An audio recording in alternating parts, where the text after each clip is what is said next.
Hello and नमस्ते तपाईँलाई स्वागत छ मेरो च्यानल एमटिभीआइसमा फेरि एउटा नयाँ ब्लग लिएर आएको छु। सो मान्छे कहाँबाट आयो होला भन्नु होला। सो टाइम मिल्दैन ब्लग बनाउने, अब सिधै गाउँमा आएको। सो एक दुईवटा क्लिपहरू देखाइदिन्छु म गाउँमा आएको। अनि अर्को हाम्रो पुपी यत्रो भइसक्यो, म भिडियोमा पनि देखाएको छु होला, बनाएको छु, त्यो नि भिडियो भाइरल छ अलिअलि। सो अब हेर्दै गर्नु नि त, आज सराद रहेछ। म गाउँमा आएको भने चाहिँ 4 दिन जति हुन लाग्यो आज गनेर। अब सो हेर्दै गर्नु नि त अगाडि कुराहरू।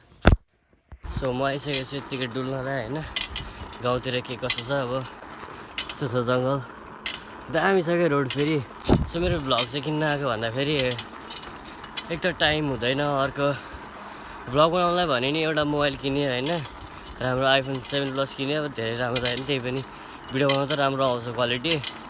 सो अब आउँदै गर्छ बिस्तारै बिस्तारै भ्लगहरू राम्रो। अब के हुन्छ, साइकल किनिन्छ कि यत्तिकै बनाइन्छ भन्ने कुरा हो। साइकल भएको भए त म डेली शनिबार भ्लग हाल्थेँ क्या। अब साइकल नि बेचिहालेँ। सो यस्तै छ, बनायो भने बनाउँछु डेली। अब हेर्दै गर्नु त अगाडि साइकल चलाउँदै हिँडिरहेको छु म। गाउँमा साइकल चलाएर चाहिँ यसो घरतिर कामहरू गरेँ होइन। सो भ्लग पनि किन्न आएको भन्ने थाहा पाइहाल्नु भयो। सो अब के त्यस्तै हो भ्लग। अब चाहिँ रेगुलर आउनु सक्ने सम्भावना अलि धेरै छ। सो अब म गाउँतिर आएको छु, मेरो रुम चाहिँ यसो देखाइदिउँ है। कपडाहरू लथालिएको छ, जुत्ताहरू टक्क मिलाएर यहाँ बस्नु छ।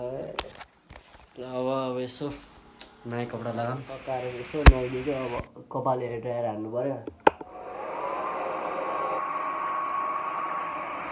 भगवान् हुन्छ अहिले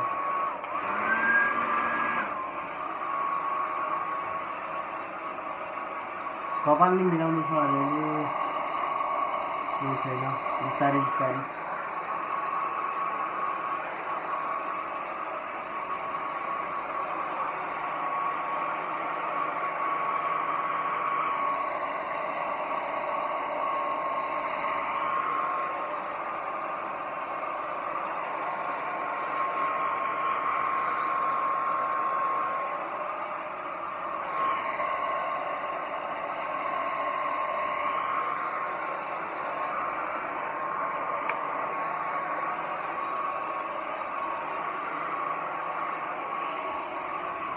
हेयर ड्रायर भयो।